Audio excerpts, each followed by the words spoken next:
This is razor blade running. That's razor blade turning off.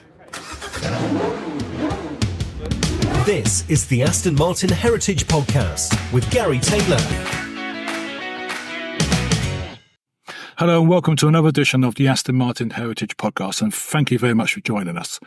If you're enjoying these podcasts, please do leave feedback on your podcast provider, as it really does help us in our rankings. And also, if you've got any ideas and suggestions for the podcast in future, please do get in contact with our brand new email address, podcast@amht.org.uk. We would love to hear from you. And someone I am loving to hear from is in front of me right now is Steve Waddingham, the AML historian. And hello, Steve. And with today being the 15th of January, do I say happy anniversary or happy birthday? Yeah, thanks, Gary. Yeah, thanks very much. And happy anniversary to us, I guess. Yeah. As a mark. Yeah, very much so. Okay, so it's 112 years. Why we recognise 112 years? Because Aston Martin, the name appeared slightly afterwards, didn't it, than 112 years ago? Bamford and Martin Limited was formed, and that is the company that made the Aston Martin car. So Bamford and Martin Limited, that's Lionel Martin, Robert Bamford. They'd obviously met in 1912 and got together, formed a company, and they registered it January the 15th, 1913. They decided to then start making a car. So a few months later, they started to lay down plans and designs for their own car. They were already an agency for Singer, but they decided to make their own car, and that car was built in 1914, and that is the car that we now know as Coal Scuttle. So that was the first ever Aston Martin. Yeah. But if you know your history, 1914, a lot going on in the world at that point, a lot of turmoil. So nothing really happened formally with that car in 1914. I think informally they were tinkering with it. Robert went off to join the army, went off to France. Lionel stayed at home and did other things. And in 1915, in March, he took the car to Wiltshire and he registered it as an Aston Martin. So that's kind of the order of things, really. 1913, Bamford and Martin is founded. A year later, they build a car. And a year after that, they register it as an Aston Martin. So if you like, they registered a 12-month-old car for the first time for road use. So that is why, really, technically, you know, as a brand, our roots go back 112 years. In terms of Aston Martin cars, it's 111 years since Coal Scuttle was built. And in fact, it took quite a while before they actually sold cars to the public. That didn't start to happen until 1923. And in between, we built cars like A3, the car that we have at the Trust. Yes. That's the oldest Aston Martin in the world. That dates from 1920. But at that point, when that car was built, you couldn't come in and buy a car from Aston Martin or from Bamford and Martin Limited. Cars were not put on sale to the public until 1923. How were Bamford and Martin, Aston Martin surviving if they weren't selling cars, but they were building cars, weren't they? Was it just purely indulgence for racing? Yeah, basically, Lionel Martin was taking his shares from the family clay mining business that they had and selling the shares and ploughing the money in. So he was putting most of the money in until Count Louis Zabrowski turned up. And as we've covered in a previous episode, Louis Zabrowski funded the building of the Grand Prix cars for the French Grand Prix, or they were intended for the TT, the Isle of Man TT. But the first race they actually went to was the French Grand Prix in 1922, and he put £10,000 in. And in fact, Lionel Martin put another £10,000 in at the same time. That's serious money. Serious money, yeah, absolutely. Serious amount of money back then. And even if you could have bought an Aston Martin at that point, you would have probably written out a cheque for about £700. So to, put £20,000 into the hat to fund the engineering of two cars, it's a colossal amount of money, really. So how are you, and I say now, how are you celebrating your birthday today? Well, I think we're doing it in a bit of style this year. We've launched a new car today. So by the time you're listening to this, you'll have started to see lots of photographs of our new car, the Vantage Roadster. Be all over the internet by now. And that is the latest car to be offered by AML. What a way to start the year, really. You're busy people, because last year, my goodness, you were banging them out. DB12, Vantage, Vanquish, Valhalla, Valiant, and it just seemed to be coming monthly at some point. I thought AML would have wanted to lie down, but clearly not. Still got the foot down, haven't you? Absolutely, yeah. We had Vanquish last year as well. So really, if you look at our range of cars, they've all recently been refreshed, and the latest versions have been announced, either last year or beginning of this year with the latest one, really. And I think what's quite nice for me personally, from a historical point of view, is on our sort of birthday, anniversary, whatever you want to call it, the fact that the car that we've announced is a Roadster, and that in itself is the same type of car that we built as the Coal Scuttle back in 1914. If you look at what that car was, it was a two-seater. It had a retractable, fold-down roof, fairly basic sporting bodywork, which is what the definition of a Roadster was. So although we didn't call it the Roadster back then, that's technically what that car was. So what better thing to do 112 years later, really? Absolutely. Is there a reason why they're calling it a Roadster and not Volante? That was really done as a way of sort of distinguishing it from the 2+2 style of car, which is what most of the Volantes have been. I'm just trying to think of how many exceptions to the rule there are for that. There is one that comes to mind, the Virage Volante, which the very first one of those built was only a two-seater, but most of the other cars we've built over the years have been 2+2, or even, for that matter, four-seaters. So things like the V8 long wheelbase Volante, it's a full four-seater. Very rare car, built in the late 90s. And in fact, this year is the 60th anniversary of using the name Volante. The very first Volante was built in 1965, just 37 of them. And although we tend to call them nowadays a DB6 short chassis Volante, bit of a mouthful, in the day when they were first on sale, they were just called an Aston Martin Volante. No DB6 was mentioned in the name at all. But we call it that now, just so we know what we're talking about, basically. But very rare cars, very, very pretty. What is great news, Steve, and encouraging, is that Aston Martin are still engaged with their heritage. They don't dismiss it. And what they're doing at the moment is obviously very much for the future with your new car today. But through you and through Aston Martin, you've gone back many, many years again to revisit a very important car, a record holder from what decade are we looking at? Yeah, so recently we've been looking at the Razor Blade, which is a car comes from 1923, so it's a 1920s car, and absolutely we are very interested in our heritage. In fact, we used Razor Blade 2 years ago when we were 110. We used some images of Razor Blade alongside a Valkyrie. Yes, and the reason we did that. Yeah, the reason we did that was at the time Razor Blade had just turned 100. We were 110. But also the fact that all those years apart, 100 years between them, if you looked at both cars, it's all about the aerodynamics. And so Razor Blade achieved what it did, but via the fact that it was very, very aerodynamic.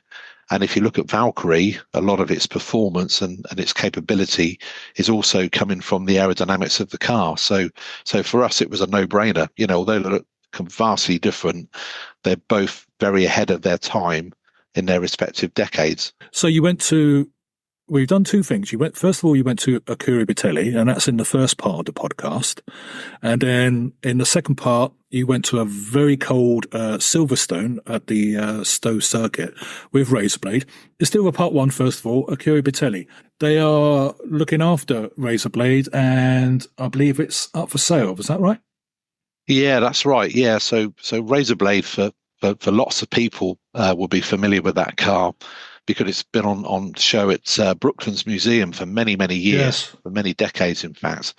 And a lot of people probably, quite rightly in a way, would assume that when you go to a museum, the things you see within it belong to the museum. But of course, that isn't always the case, particularly when it's valuable things. So valuable objects, and particularly cars. Quite often, when you go to a museum, some of the cars you're looking at are actually on loan to that museum. They don't necessarily belong to it. And with Razorblade, many of us would have assumed that it was part of their collection, but in fact it wasn't, and it's privately owned. and the owner has decided to part with it. There's also another car which belongs to the same owner, another car that we cover in part 2 of the podcast, a car called the Halford Special. And although it isn't badged as an Aston Martin, below the bodywork, the chassis, the brakes is all pure Aston Martin. And that's because the car that it's built on was actually the first car we ever sold to the public as a brand new car. So it's chassis number 1916. The car was damaged very early on in its life, was bought as salvage, and it was rebuilt into the form you see it today, now known as the Halford Special. So really that car, along with Razorblade, are very important to our sort of overall story and our overall history. And now we're hoping that the new owners of the cars, or the new owner, if somebody wants to buy both, will consider the future for those cars, including whether or not they want to display them at Brooklands, which I'm sure if they do, Brooklands will be delighted to talk to them about that. So yeah, that's the kind of hope really. And if not, if the cars are taken away, hopefully we'll see them out in action doing things.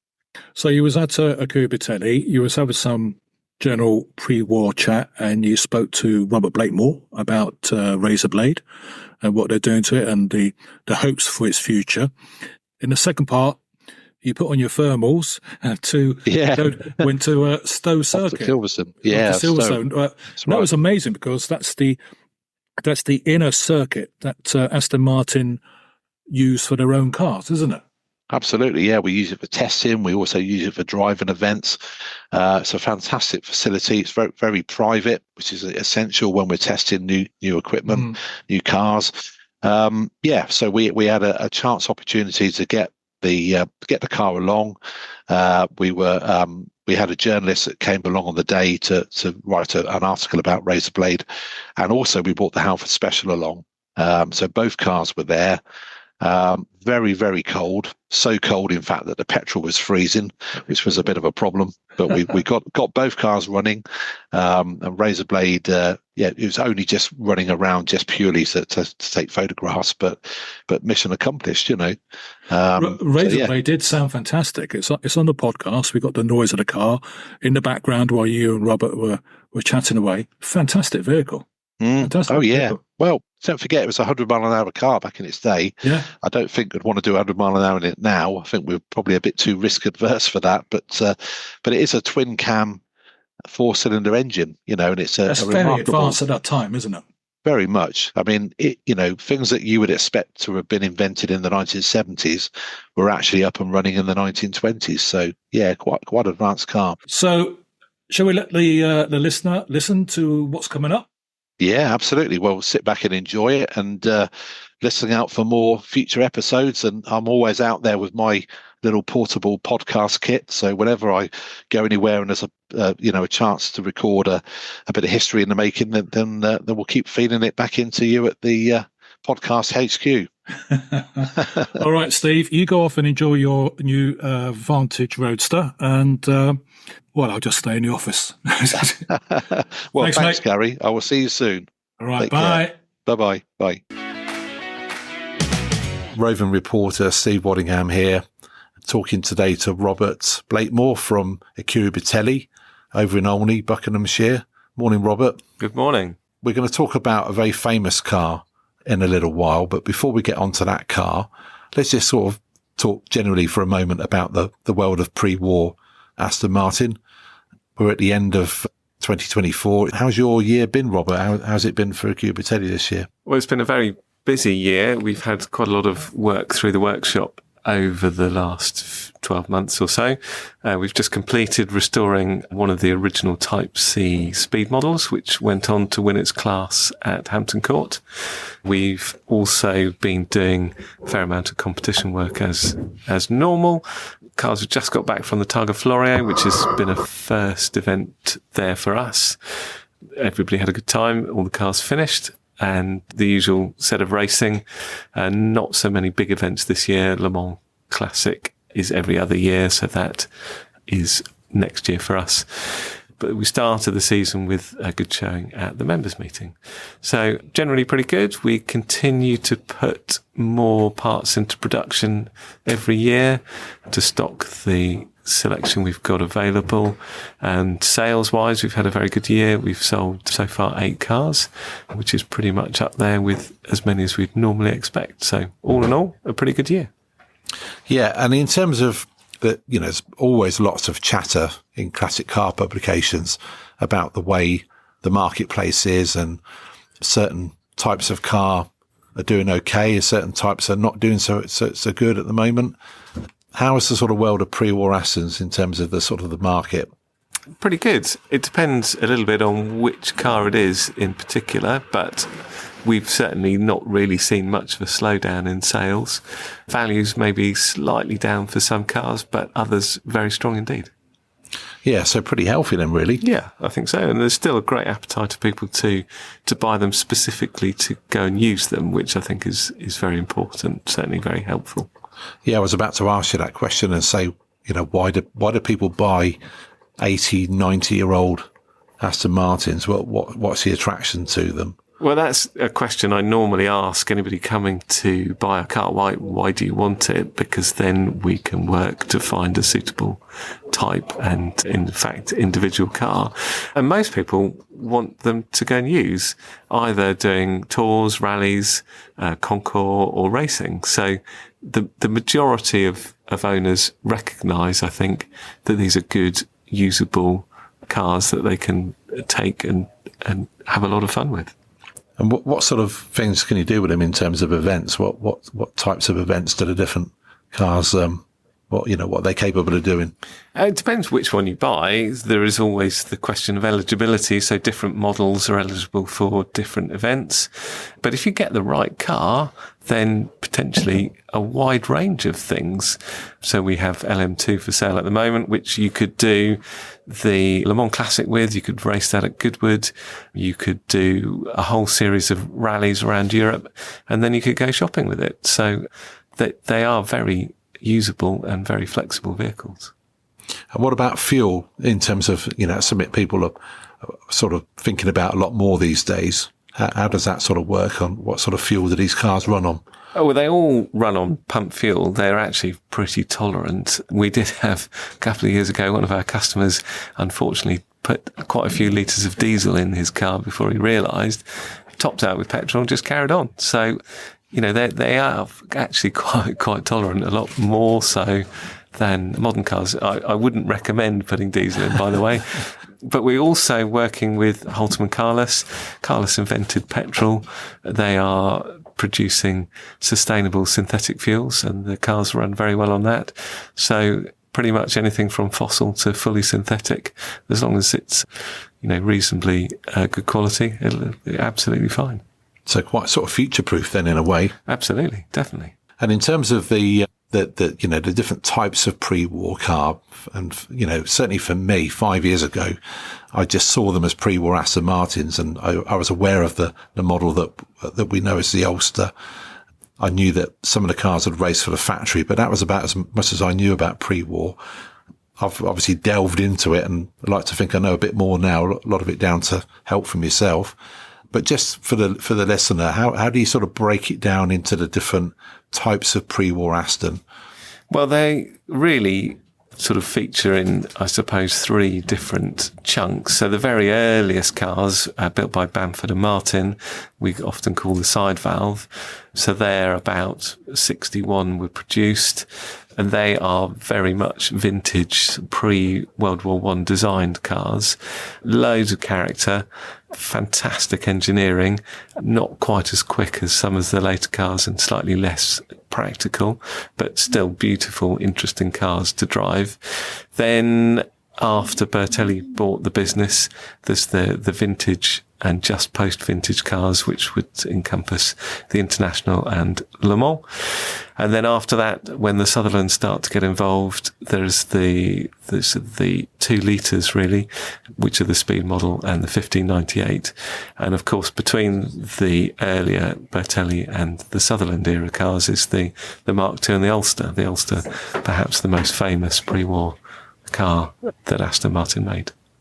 And in terms of being able to drive these cars, certainly from my experience, the earlier models are very different to modern cars in terms of where the pedals sit on some of them.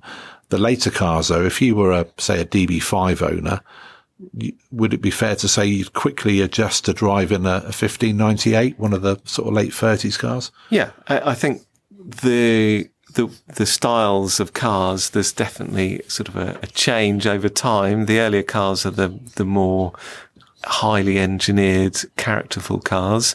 But as you go through the canon of pre-war work, the early cars are harder to drive, but arguably more interesting in sort of an engineering terms. And as you go later, they become more of the sort of car that you would recognise. The techniques are getting better and they become much more drivable and much easier to use. So the very later cars, the late 1930s, early or 1940 was in fact some of the latest cars.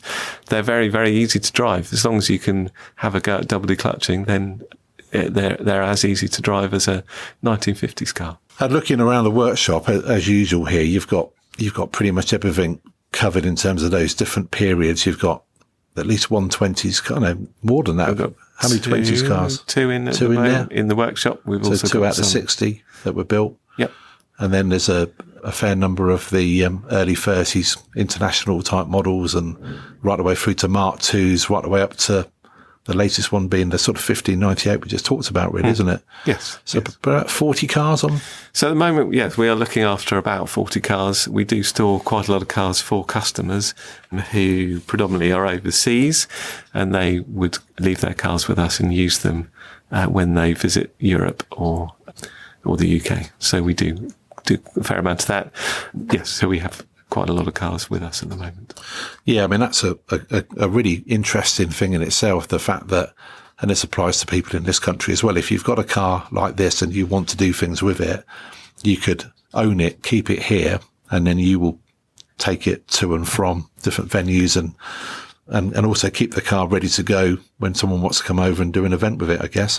Absolutely. So that's actually over the last 5 or 6 years become a much more prominent way of dealing with these cars, that they live with us full time, and owners will ask us to enter them for various events, and then we will take the car there and assist with the event itself, and then bring them back, put them back in storage. So that's actually quite popular, but equally we also support owners who keep their cars themselves and people who just want to drive them as well. They sometimes keep the cars here and come and see us, take the cars out for a few days and then bring them back. So any blend of that combination is absolutely fine, and we enjoy seeing the customers when they come over. There's one car here which is probably part of the reason I'm here today, really, because I always love to come and see it whenever I can. Razorblade, so very historically important car.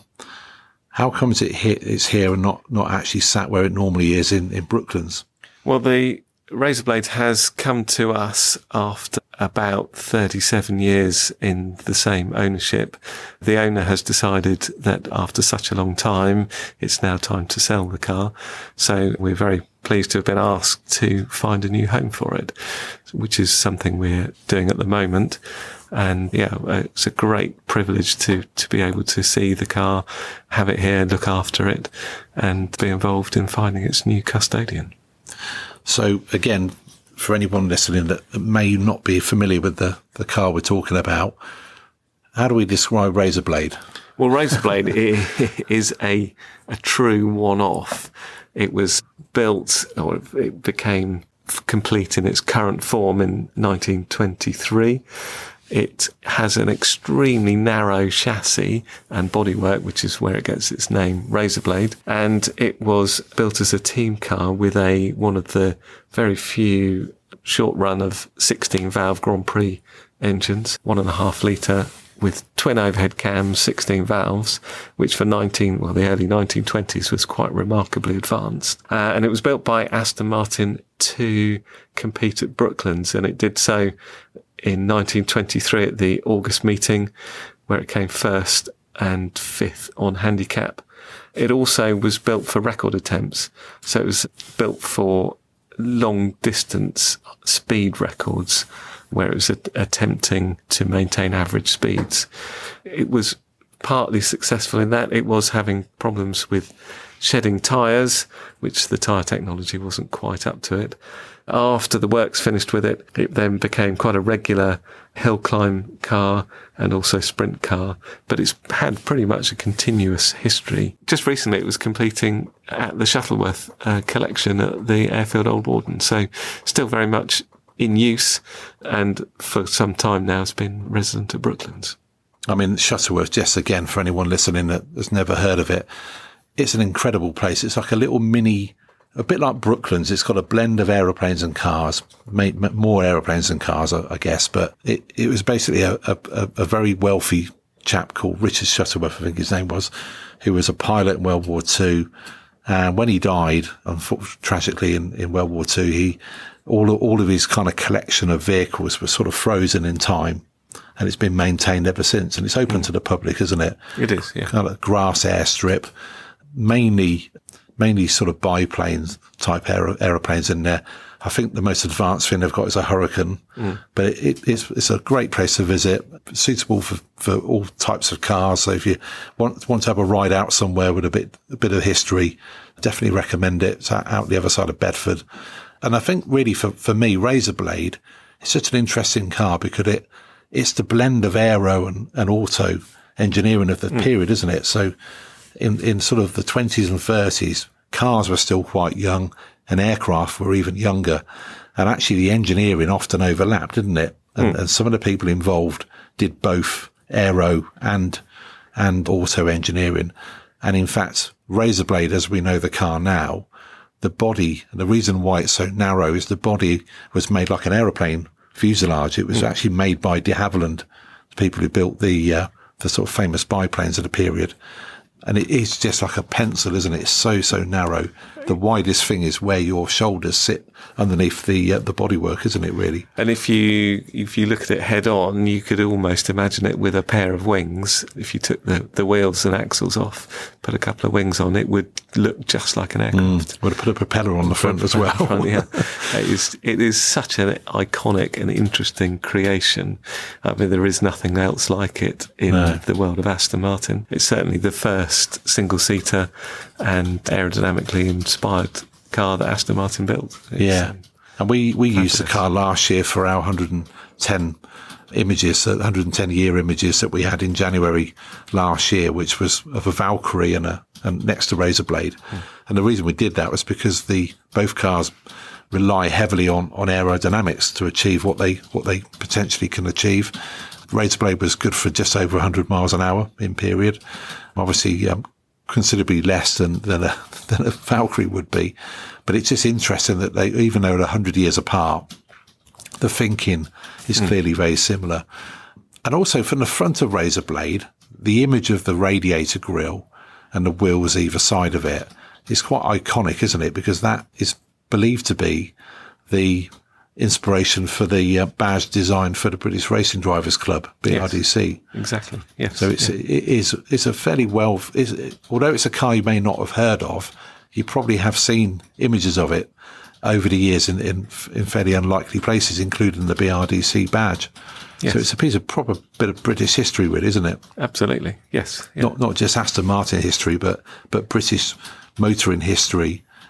And for a big chunk of those last 30 odd years, it's lived at Brooklands Museum, isn't it? It has indeed, yes, yeah. So very, very well known car in this area, and rightly recognised by Aston Martin as being a significant part of the history. In terms of what's up for grabs here, so if someone's looking at this or thinking about Razorblade and liking what they hear of the story, so really just to recap very quickly, it's a 101-year-old car.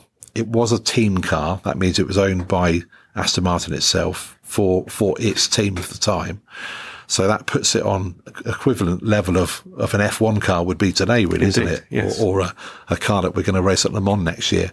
So it's a car comparable in old terms to what we do even now today. And in terms of what somebody would be buying into if they were to buy the car, I think it's fair to say the car would have a a fairly high chance of remaining on display at Brooklands? Absolutely. I know that Brooklands would be delighted to look after it and to host it going forwards. It's also a passport into a whole range of activities. So it's very welcome at places like Goodwood Festival of Speed and many other events like that. So it's the chance to own a car which is well recognised, would be likely to be invited to a whole host of events, and is a unique piece of Aston Martin's early history. It would be a bit crass to talk about money, and I don't think I can really put you on the spot here about how much it will cost to buy the car, but probably a lot less than people might think for a car that effectively gets you into worldwide events. Yes, absolutely. The pre-war cars tend to be of a lower value pro rata than the later cars, but often give more access to events than other eras. The amount of competition going on pre-war means that the range of events open to pre-war cars is pretty high, but they tend to be less well understood than some of the later cars, and so therefore tend to be more value for money. So also I think sometimes people are put off because they may think they're difficult to drive or difficult to maintain, whilst they do take a little bit more understanding to drive. We're very used to and enjoy teaching people to drive, and we're also very competent at looking after the cars for and with customers. So I think it just requires people to take that little bit extra thought and come and see us, and we're very happy to help people to understand these cars better. I mean, normally, cars come up for sale and cars get sold, and whoever comes along and with the right amount of money buys a car and drives it away. But with this particular vehicle that we're talking about, it's more like, in a way, it's more like trying to find the right home for this car, isn't it? It isn't just a car you could just buy it and put it in the garage, but it's not really a car that lends itself to normal activity. So ideally, anyone that's listening to this would like the idea of owning a piece of real history, AML and British history for that matter, with the chance of keeping it on display when they're not using it, and then being able to turn up at Brooklands and do things with it in front of the crowds at Brooklands and take it out and do things around the world with the car. It is really unusual, isn't it? And for probably the price of a fully restored DB5. Yes, so, absolutely. if you think of it like that. Yes. So, your choices are you could buy a car like that, or you could, for the same sort of money, buy something that's really unique and gets you an invite into all these kind of blue chip events around the world. Yes, definitely. Is that a good way of summarising it? That's a very good way of summarising it, yes. Yeah. Well, let's hope someone listening likes the sound of this, and if they want to get in touch, the best thing to do is to give you a call at Curbitelli. Exactly, yes. So if you need contact details, you can get onto our website, where it gives you all the details you'd need to get in touch. Oh, great stuff. And let's hope we can find a loving custodian for the car and keep it safe and on view to the public for another sort of 40 years or so. That'd be great, wouldn't it? Absolutely, yes. Yeah, perfect. Well, thanks, Robert. It's really good to see you again. Thanks for letting us look around the workshop this morning, and best of luck with finding a new home for Razorblade. Thank you very much. Good to see you. Cheers. Growing the passion, sharing the stories. The Aston Martin Heritage Podcast. So Steve Waddingham reporting today from the Stowe circuit at Silverstone. It's a circuit within a circuit, really, that AML, Aston Martin Lagonda, uses for developing its current cars. And I'm here today with Robert Blakemore. Robert, what have we been doing today? So today we've taken two fantastic cars to Stowe, and it's a privilege to be allowed to use this fantastic facility. So we've got car Razorblade and also the Halford Special. And so we're here driving them and photographing them for an upcoming magazine article, which will be written by someone called John Simister. And I think in the article, the photographs will look amazing, because it's been a beautiful sunny day, clear blue sky for most of it, but it is very, very cold, isn't it? Yes. And I actually pushed one of the cars earlier, and I deliberately pushed it on the radiator, and the heat warmed my hands back up. Yeah, so it's been a chilly one, isn't it? It has. I mean, there's been ice on the ground all day today. It's just not melted. So I think if it's got above zero, then only just. So yeah, very, very cold. I think it's the first time ever in my career that I've seen petrol freeze, because we've had problems with iced up fuel. And yeah, but what a day it's been. And I think we're going to try and get the car started again, aren't we? We're behind Razorblade at the moment. We'll see if it starts up. Yeah, and it's very appropriate that we've got 2 prototype cars here today, sharing the track with other... There we go, it's working.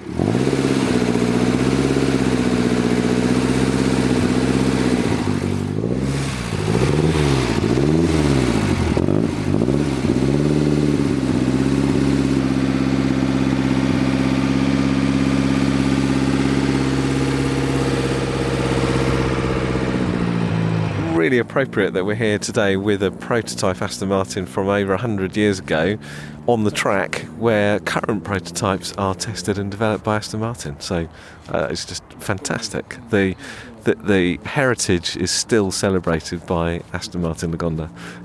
It's wonderful.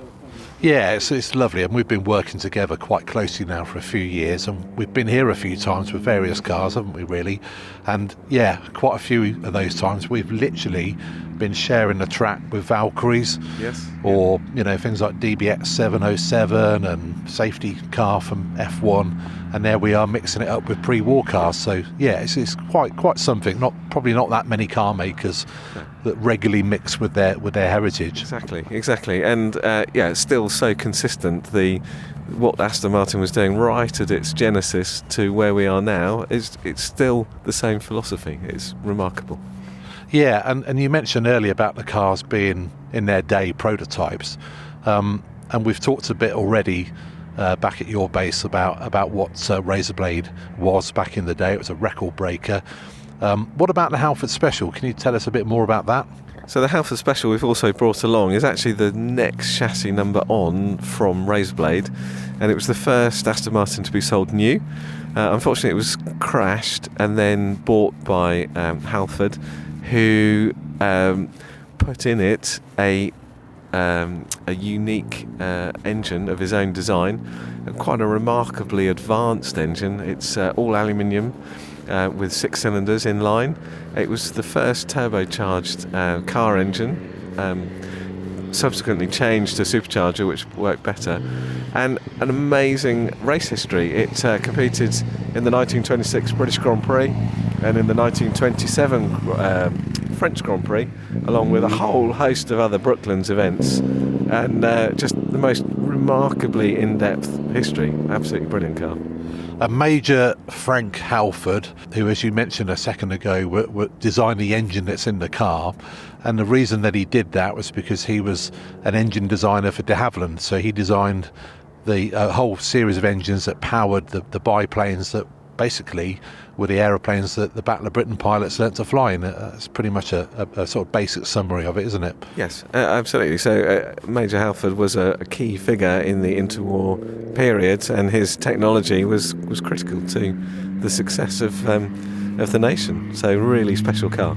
Yeah, exactly. And the first turbocharger in the world. That's what you said, isn't it? Yeah, first turbocharged engine fitted to a car. So I think they were experimenting with turbochargers on aircraft engine, and he applied a lot of the aircraft engine technology and put it into the prototype engine, which is in the Special. Yeah, pretty amazing. So to look at, the car's a kind of cream-coloured body. It's got a pointy tail, offset two-seater, so the mechanic sits slightly further back than the driver, and the radiator is very elegant, but it isn't an Aston Martin radiator. It's got a Halford badge, isn't it? But to look at the car below the radiator, you can see the origins of the chassis. Yeah, the chassis, brakes, suspension, steering, all of the gearbox, back axle and so on is all Aston Martin. It's been slightly modified in some areas. The brakes, for example, you can alter the front-rear bias from the cockpit, which it wasn't something that Aston Martin fitted, but fundamentally it's Aston Martin chassis with the Halford engine in it, and the radiator in fact was changed from an Aston Martin radiator because the engine was producing too much heat for the Aston Martin radiator to dissipate, so a bigger radiator was fitted.